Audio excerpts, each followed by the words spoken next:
আমার প্রিয় ক্লাস 11-এর ছাত্রছাত্রীরা, তোমাদের সবাইকে আমাদের সকলের চ্যানেল স্টাডি ফর এডুকেশনে স্বাগত জানাই। আজ আমি তোমাদের জন্য এই ভিডিওটি করেছি তোমাদের প্র্যাকটিক্যাল এক্সামের বিষয়।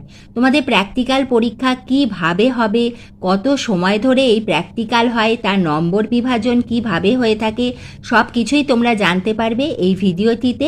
কারণ প্র্যাকটিক্যাল পরীক্ষা তোমরা প্রথমবার দিচ্ছ, তাই তোমরা ভিডিওটি এতটুকু স্কিপ না করে যদি প্রথম থেকে শেষ অবধি খুব মন দিয়ে দেখো, তাহলে তোমরা নিশ্চয়ই বুঝতে পারবে যে তোমাদের প্র্যাকটিক্যাল পরীক্ষা কিভাবে হবে।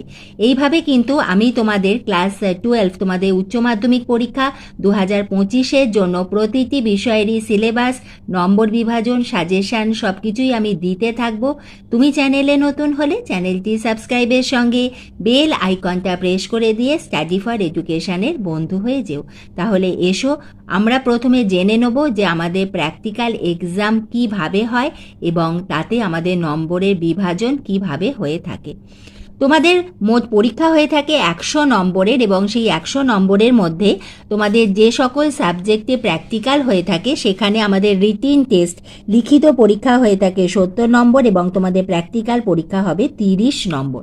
এই 30 নম্বরের আমাদের যে প্র্যাকটিক্যাল পরীক্ষা, তার যে নম্বরের যে ভাগ, সেইটা আমাদের বিভিন্নভাবে হয়ে থাকে।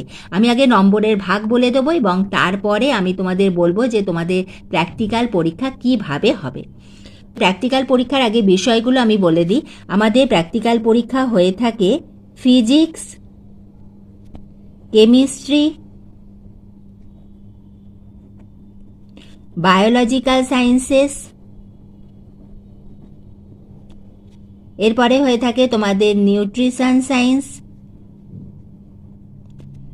Geography, computer science, computer application,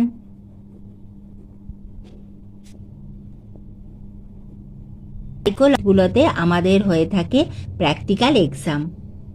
এছাড়া আরও কয়েকটা আমাদের সাবজেক্ট আছে যেখানে হয়ে থাকে আমাদের প্র্যাকটিক্যাল পরীক্ষা। সেখানে আমাদের যে 30 নম্বর, তার প্রথম যে নাম্বার সেটি হলো তোমরা সারা বছর তোমাদের একটা প্র্যাকটিক্যাল খাতা আছে, প্র্যাকটিক্যাল কপি। সেই কপিটা তোমরা সেখানে তোমাদের যে প্র্যাকটিক্যালগুলো করানো হয়েছে সেইটা লেখো এবং তোমাদের যে স্কুলের স্যার বা ম্যাম রয়েছেন তাকে দিয়ে তোমরা চেক করাও। সেই খাতাটা অতি অবশ্যই কিন্তু প্র্যাকটিক্যাল পরীক্ষার দিন নিয়ে যাবে এবং সেই খাতাতে তোমাদের নাম্বার থাকবে। এরপরে 2 নম্বর হলো তোমাদের যদি সেই বিষয়ের কোনো প্রজেক্ট দেওয়া থাকে, সেই প্রজেক্টে তোমাদের নাম্বার থাকবে। 3, তোমাদের যখন প্র্যাকটিক্যাল পরীক্ষা হবে সেখানে তোমাদের মোট 2টো তোমাদের টেস্ট করতে হবে। তোমাদের পরীক্ষা হবে মোট তোমাদের 2টি টেস্ট, 2টি টেস্ট করতে হবে বা তোমাকে 2টি এক্সপেরিমেন্ট করতে হবে। তার ওপর তুমি যে টেস্টটা করলে সেখানে তোমার যে রিডিং বেরোলো বা কিভাবে তুমি এক্সপেরিমেন্টটা করলে তার ওপর নম্বর থাকে।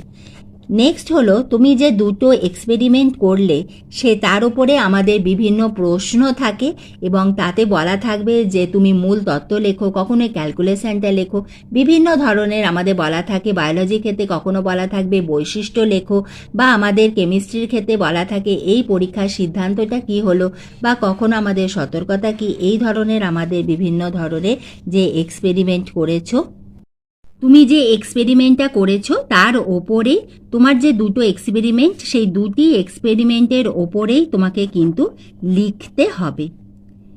এবং এই খাতাটা তোমাদের স্কুল থেকেই দেওয়া হয় এবং সেখানে যা দেওয়া থাকবে তোমাদের আমাদের যেমন লিখিত পরীক্ষাতে যেমন প্রশ্ন হয় সাধারণত সেই ধরনেরই প্রশ্ন কোনো স্কুলের স্যার বা ম্যামেরা ওনারা বোর্ডে প্রশ্নটা লিখে দেন, কখনো তোমাদের প্রশ্নপত্র হাতেও দেওয়া হয়। এইভাবে আমাদের লিখতে হবে এক্সপেরিমেন্টটা। 5 নম্বর হলো যে এরপরে হবে তোমাদের মৌখিক অর্থাৎ ভাইভা, তোমাদের মুখে প্রশ্ন জিজ্ঞাসা করা হবে। এই যে তোমাদের মৌখিক, এইটা সাধারণত তোমার যে এক্সপেরিমেন্টটা পড়েছে সেই এক্সপেরিমেন্ট যে তোমার তার ওপরেই আমাদের বিভিন্ন ধরনের প্রশ্ন মুখে জিজ্ঞাসা করা হয়। কখনো কিন্তু টিচারেরা তোমাদের যে টেক্সট বই সেখান থেকেও কিন্তু প্রশ্ন জিজ্ঞাসা করে থাকেন, এবং এই প্রশ্নে মৌখিকের ওপরেও তোমাদের নম্বর থাকে 3 নম্বর। এইভাবে হয়ে থাকে আমাদের যে 30টা নম্বর তার বিভিন্ন ভাগ। অর্থাৎ তোমাদের যখন পরীক্ষা হবে অতি অবশ্যই তোমাদের যে প্র্যাকটিক্যাল খাতা সেটা কিন্তু অনেকেই নিয়ে যেতে ভুলে যাও, সেটা কিন্তু মনে করে তোমরা নিয়ে যেও। এইভাবে আমাদের 30 নম্বরের ভাগ হয়ে থাকে। এবার আমি তোমাদের বলবো যে তোমাদের পরীক্ষাটা কিভাবে হয়। প্র্যাকটিক্যাল রুম, সেখানে গেলে তোমাদের বিভিন্ন ধরনের আমাদের যে কাগজ আছে সেই কাগজ আমাদের তুলতে হবে, এবং সেই কাগজের মধ্যে আমাদের নাম্বার থাকে। সেই নাম্বার 1 2 3 4 এইভাবে নাম্বার থাকে। তোমার যে নাম্বারটা পড়েছে, অর্থাৎ যে কাগজটা তুললে সেখানে যে নাম্বার থাকবে সেই নাম্বারে তোমাদের যে এক্সপেরিমেন্টটা থাকবে সেটাই তোমাকে করতে হবে। এবং এইভাবে তোমাকে 2টি কাগজ তুলতে হবে। কোনো এক্সপেরিমেন্ট আমাদের গ্রুপে হয়ে থাকে, কোনো এক্সপেরিমেন্ট তোমাকে সিঙ্গেল আলাদাভাবে করতে হবে। এবং এইভাবেই হয়ে থাকে আমাদের যে প্র্যাকটিক্যাল পরীক্ষা, সেই তুমি কোন এক্সপেরিমেন্টটা পাবে সেটা তুমি পেলে। তারপরে তোমাকে এক্সপেরিমেন্টটা করতে হবে, এবং তোমার যে রিডিংগুলো আসছে সেই রিডিংগুলো তোমাকে একটি মানে তোমার যে পরীক্ষার খাতা সেখানে তোমাকে প্রথমে রিডিংগুলো বা এমনি একটা খাতাতে তুমি প্রথমে রিডিংগুলো লিখে রাখো। রিডিং লেখার পরেতে তোমাদের টিচারদের অতি অবশ্যই তোমার এক্সপেরিমেন্টটা একবার চেক করিয়ে নিও। তোমাকে যে পরীক্ষার খাতা সেইটা দেওয়া হবে, এতে তোমার যে প্রশ্নগুলি থাকবে, আমি আগেও বললাম কখনো আমাদের মূল তত্ত্ব লিখতে হয়, কখনো আমাদের ক্যালকুলেশনটা লিখতে হয়, কখনো বলা থাকে যে কেমিস্ট্রিতে তোমার যে পরীক্ষা এবং তার সিদ্ধান্ত সেইটা লেখো, এবং অনেক সময় আমাদের সতর্কতা, এবং আমাদের বায়োলজিতে অতি অবশ্যই আমাদের বৈশিষ্ট্যগুলো খুব ভালোভাবে পড়ে রেখো, এবং আঁকাগুলো প্র্যাকটিস করে রেখো। তোমাদের যে প্র্যাকটিক্যালে তোমরা যখন উত্তর লিখবে অতি অবশ্যই তোমরা যদি তার আঁকাগুলো এঁকে দিতে পারো তাহলে খুবই ভালো হবে। এবং এরপরে হয়ে থাকে আমাদের মৌখিক পরীক্ষা। এবং অনেকে জিজ্ঞাসা করেছো এই পরীক্ষার সময় কতক্ষণ। এই পরীক্ষার সময় সাধারণত 3 ঘন্টা দেওয়া হয়, কিন্তু আমাদের যার যেমন এক্সপেরিমেন্ট পড়ে তার উপরে এটা নির্ভর করে। কখনো আমাদের 3 ঘন্টার আগেও কিন্তু পরীক্ষা হয়ে যায়। যার যেমন মৌখিক শেষ হবে এবং লেখা শেষ হবে সে তখন খাতা জমা দিয়ে সে চলে যেতে পারে। অর্থাৎ এইভাবেই হয়ে থাকে আমাদের প্র্যাকটিক্যাল পরীক্ষা। আশা রাখি তোমরা নিশ্চয়ই বুঝতে পেরেছো তোমাদের প্র্যাকটিক্যাল পরীক্ষা কিভাবে হবে।